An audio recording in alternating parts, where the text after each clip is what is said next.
Всем привет, меня зовут Асет, я travel-блогер.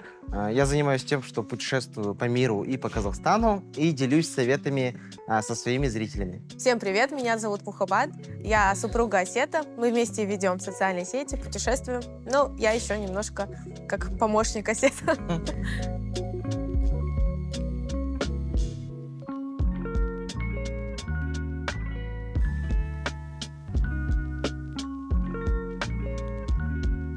На самом деле, многие в Казахстане думают, что путешествовать это дорого, но если заранее делать... Если все бронировать... Да, если все заранее все изучить, то можно путешествовать очень бюджетно. То есть бюджетнее даже, чем по Казахстану в некоторых случаях. Можно, кстати, сэкономить на спонтанных путешествиях. Горячие туры, наверное, все знают, да? Горящие. Ой, горячие или горящие? Горящие туры. Ну, также какие-то акции авиалинии, когда объявляют, тоже там за пару дней бывает, поэтому... Да, ну и помимо этого, если брать заранее, тоже вы сэкономите на билетах, на отеле и на всем. Ну, конечно, лучше все-таки заранее все делать. Да, тем более не все же могут сорваться и вылететь, да. У кого-то работа, поэтому нужно планировать заранее.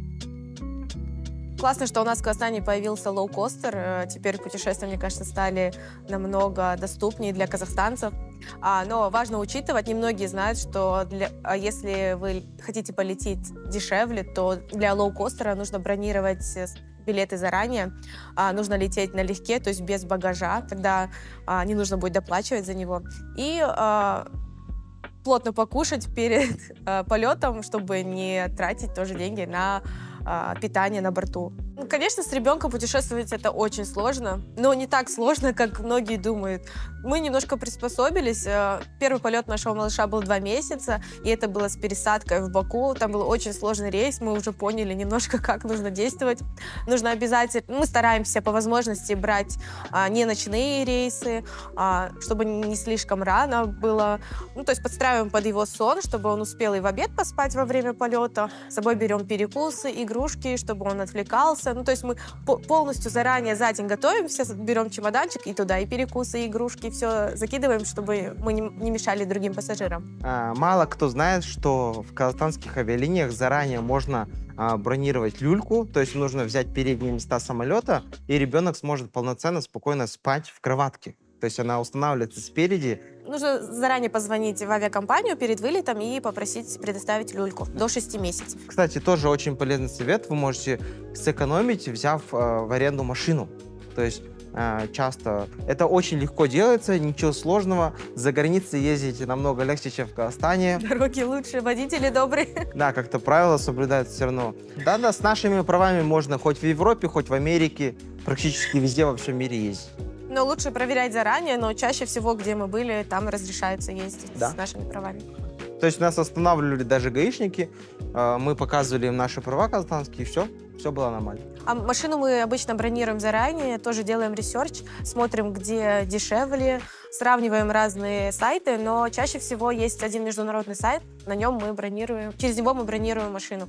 Это намного выгоднее сделать онлайн заранее, чем когда вы приходите, уже на месте бронируете. И не всегда бывает, что есть машины в наличии. Особенно в Европе, мне кажется. Там. Да, машину лучше бронировать заранее. По-своему это выгоднее иногда даже, чем самолет. Но, кстати, если вы путешествуете по Европе, конечно, очень выгодно брать перелеты лоукостерами, но, опять-таки, это нужно делать заранее. На самом деле, иногда лоукостерами дороже лететь, чем обычными авиалиниями, как раз-таки, если у вас много багажа, или если вы будете там покупать еду на борту, это может обойтись даже дороже. Поэтому всегда сравнивайте, просчитывайте цены. Тем более, когда вы летите с ребенком. Обычно вещей намного больше. Вообще, роуд-трипы по Казахстану — это супер крутые путешествия. Почему-то мало кто это делает, хотя это очень доступно. Дороги сейчас более-менее хорошие, даже в том же Восточном Казахстане, Катон-Карагай, эти виды просто невероятные. Мы много ездили именно в таких дорожных поездках по Карагандинской области, Каркаралинск. Тоже очень все красиво выглядит, не хуже, чем за границей 100%. Когда вы бронируете отель или квартиру, не нужно сильно экономить в плане локации. То есть бывало такое, что мы брали не в центре города, квартиру дешевле, но потом нам это обходилось дороже. Почему? Потому что, во-первых, мы тратились для того, чтобы доехать до центра города, и самое ценное в путешествии — это время. То есть мы тратили время, чтобы доехать там за города до центра, там, час-два часа, а путешествие самое важное — это как раз-таки время. Вот, потому что вы платите большие деньги, чтобы, ну, допустим, добраться куда-то, долететь, а потом там 2-3 часа в день тратите на дорогу. Да, наш совет — это бронируйте жилье, желательно ближе ко всем достопримечательностям, в центре города. Возможно, это будет чуть похуже жилье, хостел какой-то или комната, но зато вы сможете увидеть все достопримечательности в пешей доступности. То есть мы, когда путешествуем, мы любим ходить пешком много, потому что так мы больше видим и не тратим ни время, ни деньги на транспорт. Кстати, поэтому, если мы путешествуем с ребенком, мы чаще берем квартиры в аренду в крупных городах, там, допустим, в крупных странах, допустим, в Японии. Там в квартирах уже есть кухня, посуда вся, холодильники. То есть мы закупаемся продуктами в местных супермаркетах, готовим еду. Так и деньги экономим, и ребенку комфортно питаться. И мне кажется, это даже интересно, потому что ты проживаешь жизнь японца, там, питаешься их продуктами, сам готовишь. Вот, ну. На самом деле у них очень вкусные продукты в той же Японии или Испании. Я помню, мы закупались авокадо за сколько? 500 тенге. Кстати, я вспомнила, что многие студенты, либо кто... Молодые люди, которые недавно окончили университет, работают удаленно, им дешевле жить где-то за границей, в том же Таиланде, в Шри-Ланке, там, во Вьетнаме, чем снимать квартиру в Алмате. Потому что в Алмате очень дорогая аренда, а там они могут снимать какую-нибудь виллу за небольшие деньги, питаться недорого. В общем, некоторые люди так делают. Да-да-да, такой хороший лайфхак. Ну, и это реально очень... Тем более в наше время, когда много работы удаленной, это очень даже доступно. Мы в Турцию так ездили, тоже месяц жили в Стамбуле, там путешествовали и работали.